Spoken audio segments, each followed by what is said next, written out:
എല്ലാവരും കഥ കേൾക്കാൻ റെഡിയാണോ? അപ്പോൾ നമ്മുടെ മീരയ്ക്ക് എന്താണ് സംഭവിച്ചതെന്ന് ഇന്ന് നോക്കാം. പത്തടി അലുവയുടെ 3-ാമത്തെ പാർട്ട്.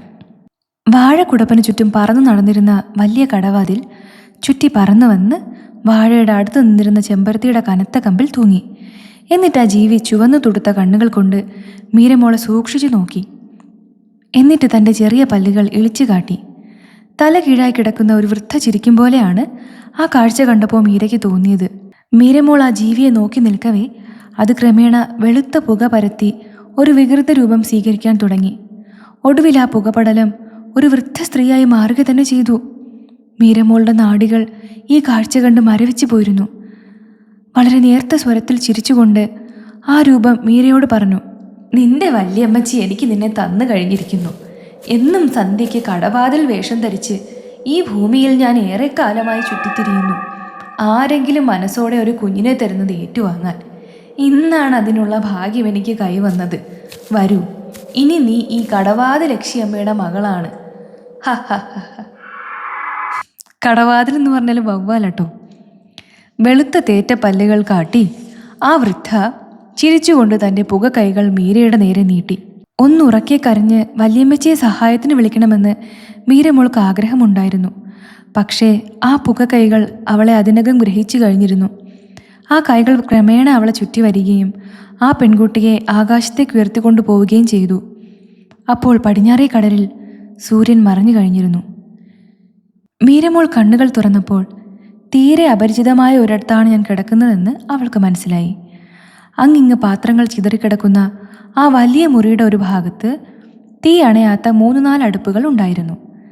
ഒരു മൂലയ്ക്ക് കീറിയടുക്കിയ വിറക് കഷ്ണങ്ങൾ, വേറൊരിടത്ത് വലിയ 5-6 തടിപ്പെട്ടികൾ. മീര എഴുന്നേറ്റിരുന്നു. താൻ ആരുടെയോ അടുക്കള മുറിയിലാണ് കിടക്കുന്നതെന്ന് അവൾക്ക് മനസ്സിലായി. പക്ഷേ പതിവിലും വലിപ്പമുള്ള ഏതോ ഒരു അടുക്കള മുറിയായിരുന്നു അത്. ആരെയും അവളെങ്ങും കണ്ടില്ല. അതിൻ്റെ പരിസരത്തിലും ആളുകൾ ആരെങ്കിലും ഉള്ളതായി തോന്നിയില്ല. മീരമോൾ കഴിഞ്ഞതൊക്കെ ഓർക്കാൻ ശ്രമിച്ചു. താൻ എങ്ങനെ ഇവിടെ എത്തി? ഓ, ഒരു നടുക്കത്തോടെ അവൾ ഓർത്തു. ആ കടവാതിൽ യക്ഷി എന്നെ അവളുടെ പുക കൈകളിൽ തൂക്കിയെടുത്ത് പറന്നു. അവൾ എന്നെ എത്തിച്ചത് ഈ ഭീമാകാരമായ അടുക്കള മുറിയിലാണ്. പക്ഷേ ആ യക്ഷിയെ ഇവിടെ എങ്ങും കാണുന്നില്ല. ചിലപ്പോൾ ആരെങ്കിലും ആ യക്ഷിയിൽ നിന്ന് തന്നെ രക്ഷിച്ച് ഇവിടെ എത്തിച്ചതാകുമോ? എന്തായാലും ഇവിടെങ്ങും എന്നെ സൂക്ഷിക്കാൻ ആളില്ലാത്ത സ്ഥിതിക്ക് എനിക്ക് രക്ഷപ്പെടാൻ ഒരു പരിശ്രമം നടത്താമെന്ന് തോന്നുന്നു. അങ്ങനെ വിചാരിച്ചുകൊണ്ട് മീരമോൾ എഴുന്നേറ്റ് ആ മുറിയുടെ വാതിലിനടുത്തേക്ക് വന്നു. വാതിലിൽ വന്ന് പുറത്തേക്ക് ഒളിഞ്ഞു നോക്കിയപ്പോൾ അവളുടെ മനസ്സ് വിങ്ങിപ്പോയി. താൻ നിൽക്കുന്നത് വലിയ കോട്ടകൾ 4 വശത്തും കെട്ടി ഉയർത്തിയ ഒരു മാളികയുടെ അടുക്കള മുറിയിലാണെന്ന് അവൾക്ക് മനസ്സിലായി. അപ്പോൾ ഈ കോട്ട ആ കടവാതിൽ ലക്ഷ്യയുടേത് തന്നെ. അവൾ തന്നെ ഈ വലിയ കോട്ടയ്ക്കുള്ളിൽ തടവുകാരിയാക്കിയിരിക്കുകയാണ്. അതോർത്തപ്പോൾ അവളുടെ കണ്ണുകളിൽ 2 കണ്ണുനീർ പൊടിഞ്ഞു. എന്താടി പെണ്ണെ, നിന്റെ ബോധക്കേടൊക്കെ മാറിയോ? നീ എഴുന്നേറ്റോ? പേടിക്കണ്ട കേട്ടോ. നിന്നെ ഞാനിപ്പോൾ തിന്നാനൊന്നും പോകുന്നില്ല. എൻ്റെ വ്രതമൊക്കെ തീർന്നേ ഞാനത് ചെയ്യൂ. അതുവരെ നിനക്ക് ഈ കോട്ടയിലും പരിസരത്തും സന്തോഷമായി കഴിയാം. ഇടിമുഴക്കം പോലുള്ള ശബ്ദമാണ് തൊട്ടടുത്ത് മീരമോൾ കേട്ടത്. അവൾ ഞെട്ടി ശബ്ദം കേട്ടിടത്തേക്ക് നോക്കി. ഭയങ്കരയായ കടവാതിൽ ലക്ഷ്യയുണ്ട് തൊട്ടടുത്ത് നിൽക്കുന്നു. മീരയ്ക്ക് താൻ നിൽക്കുന്നയിടം പാതാളത്തിലേക്ക് താണു പോകുന്ന പോലെ തോന്നി. അവൾ വീഴാതെ ഇരിക്കാൻ തൊട്ടടുത്തുള്ള ഭിത്തിയിൽ കൈവച്ചു. വീണ്ടും യക്ഷിയമ്മയുടെ ചിരി പൊട്ടി. എന്താടി പെണ്ണെ, നോക്കി നിൽക്കാതെ ആ വലിയ പാത്രത്തിൽ എനിക്ക് കുളിക്കാൻ അല്പം വെള്ളം ചൂടാക്ക്. പിന്നെയേ നിനക്ക് എന്തെങ്കിലും കഴിക്കാൻ കിട്ടൂ. അടുക്കളയിൽ ഒരു മൂലയിലിരുന്ന പാത്രത്തിലേക്ക് അവർ വിരൽ ചൂണ്ടിയിട്ട് അകത്തളം കിടുങ്ങുന്ന മട്ടിൽ ചുവടുകൾ വച്ച് യക്ഷിത്തള്ള എങ്ങോട്ടോ പോയി. ആ ഭയങ്കര അടുത്തു നിന്ന് പോയപ്പോൾ മീരമോൾക്ക് ഒട്ടൊരാശ്വാസം തോന്നി. അവൾ നിശ്വസിച്ചു.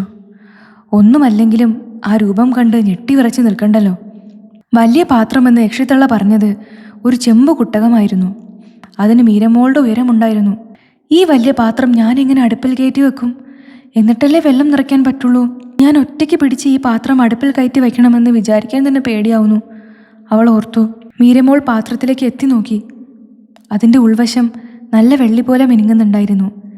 ഇതിൽ വെള്ളം കോരി നിറയ്ക്കുമ്പോൾ വെള്ളവും വെള്ളി പോലെ മിന്നുമല്ലോ. മീരയുടെ മനസ്സ് അങ്ങനെ പറഞ്ഞു. മീരമോൾ പാത്രം പിടിച്ചുയർത്താൻ ശ്രമിച്ചു. ചെറുതായൊന്ന് ചലിച്ചതല്ലാതെ അവൾ വിചാരിച്ചതുപോലെ പാത്രം ഉയർത്താൻ അവൾക്ക് കഴിഞ്ഞിട്ടില്ല. എത്ര ശ്രമിച്ചിട്ടും അവൾക്കത് പറ്റിയില്ല.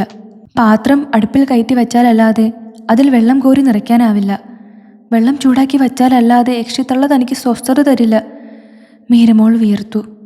ആ വിയർപ്പ് പിന്നെയും ഏറും മട്ടിൽ അവൾ പാത്രം ഉരുട്ടി അടുപ്പ് കല്ലിൻ്റെ അടുത്തേക്ക് കൊണ്ടുവരാൻ ശ്രമിച്ചു. അവളുടെ കൊച്ചു കൈയും കൈവിരലുകളും നന്നേ വേദനിച്ചു തുടങ്ങി. യക്ഷിയമ്മയെക്കുറിച്ച് ഓർത്തപ്പോൾ അവളുടെ വേദനകൾ അവൾ സ്വയം മറന്നു.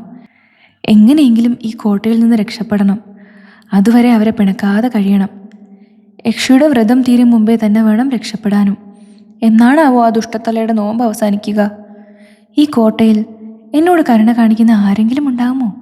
പാത്രം പാടുപെട്ട് അടുപ്പ് കല്ലിൽ ഉയർത്തി വയ്ക്കുന്നതിനിടയിൽ മീരമോളുടെ ചിന്തകൾ ഇങ്ങനെയൊക്കെ ആയിരുന്നു. പാത്രം അടുപ്പിന് മുകളിൽ പാടുപെട്ടെങ്കിലും കയറ്റിവെക്കാൻ കഴിഞ്ഞതിൽ താൻ വിജയിച്ചിരിക്കുന്നുവെന്ന് അവൾ സന്തോഷത്തോടെ മനസ്സിലാക്കി. ഹാവൂ, ഭാഗ്യം തന്നെ.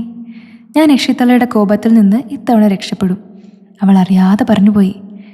പിന്നെയാണ് അവൾ മറ്റൊരു കാര്യം ഓർത്തത്. ഈ വലിയ പാത്രത്തിൽ വെള്ളം കോരി നിറയ്ക്കണമല്ലോ. കുറച്ച് വെള്ളമെന്നാണ് യക്ഷിത്തള്ള പറഞ്ഞതെങ്കിലും കുട്ടകം നിറയെ വെള്ളം കോരി അഴിച്ച് ചൂടാക്കണം. അത് കാണുമ്പോൾ തള്ളയുടെ കോപത്തിന് ഒട്ടൊരു കുറവ് വരാതിരിക്കുകയില്ല. ഒരു പക്ഷേ വ്രതം തീർന്നാലും എന്നെ അവർ കൊന്നു തിന്നാതിരിക്കാനും മതി. അവളുടെ ചിന്ത അങ്ങനെ പോയി. കിണർ എവിടെയാണ്? പിന്നെ വെള്ളം കോരാൻ തൊട്ടിയും കയറും എവിടെയുണ്ട്? മീര അടുക്കളമുറിയുടെ ചുറ്റും നോക്കി. അടുക്കളമുറിയുടെ ഒരു ഭാഗത്ത് അഴികളില്ലാത്ത ഒരു ജനൽ അവളുടെ ശ്രദ്ധയിൽപ്പെട്ടു. ആ ജനലിലൂടെ പുറത്തേക്ക് ആകാശം കാണാമായിരുന്നു. ഹാവോ, അത് പുറത്തേക്കുള്ള വഴിയാണോ? എങ്കിൽ വെള്ളം കോരി നിറയ്ക്കാൻ തുടങ്ങുന്നതിന് മുന്നേ എനിക്ക് അതുവഴി രക്ഷപ്പെടാമല്ലോ. മീരമോൾ അങ്ങോട്ടോടി. ആ ജനലിലേക്ക് കയറാൻ 2-3 പടികൾ അവൾ കണ്ടു. വലിയ പടികൾ ചവിട്ടിക്കയറി ജനലിനടുത്ത് നിന്ന് പുറത്തേക്ക് നോക്കിയപ്പോഴാണ് മീരമോൾ അറിയാതെ ഞെട്ടുകയും മുന്നോട്ട് വെച്ച കാൽ പിന്നോട്ട് വലിക്കാൻ പ്രയാസപ്പെടുകയും ചെയ്തത്. മുന്നോട്ട് വച്ച കാൽ പെട്ടെന്ന് നിയന്ത്രിച്ച് പിന്നോട്ട് വലിച്ച് മീര നിന്നു. ആ ജനലിനപ്പുറം പാതാളം വരെ താഴോട്ട് തൂക്കായി കിടക്കുന്നത് ഒരു ഭയങ്കര കിണറാണെന്ന് അവൾ മനസ്സിലാക്കി. ഒരു ചുവട് നിയന്ത്രിക്കാനാവാതെ താൻ മുന്നോട്ട് നീങ്ങിയിരുന്നുവെങ്കിൽ അങ്ങ് താഴേക്ക് പോകുന്ന ആ കിണറിലേക്ക് താൻ തലകുത്തനെ ചെന്ന് വീഴുമായിരുന്നു. ദീർഘനിശ്വാസത്തോടെ മീര ദൈവത്തിന് നന്ദി പറഞ്ഞു. അവൾ പതുക്കെ പടികളിറങ്ങി അടുക്കളമുറിയിലേക്ക് നീങ്ങി. അപ്പോൾ ആ ജനലിൻ്റെ മുകളിലത്തെ മൂലയിൽ ഒരു കപ്പിയിൽ ഒരു തൊട്ടിയും കയറും കുടുങ്ങിയിരിക്കുന്നത് മീരമോളുടെ കണ്ണിൽപ്പെട്ടു. ദൈവമേ, ഈ കിണറ്റിൽ നിന്നാണോ താൻ വെള്ളം കോരി കുട്ടകം നിറയ്ക്കേണ്ടത്? അവളുടെ ശബ്ദം ഇടറി. അല്പം കഴിഞ്ഞ് അവൾ മുന്നോട്ട് ചെന്ന് തൊട്ടിയും കയറും എടുത്തു. അങ്ങനെ നമ്മുടെ 3ാമത്തെ പാർട്ട് ഇവിടെ അവസാനിക്കുകയാണ്. ഇനി മീരമോൾ എന്തൊക്കെയാണ് നേരിടേണ്ടി വരിക? യക്ഷിത്തള്ളയിൽ നിന്ന് മീരമോൾ രക്ഷപ്പെടുമോ? അവിടെ എന്തൊക്കെ സർപ്രൈസാണ് മീരമോൾക്ക് ഉണ്ടാവുക എന്ന് അടുത്ത പാർട്ടിൽ കാണാം.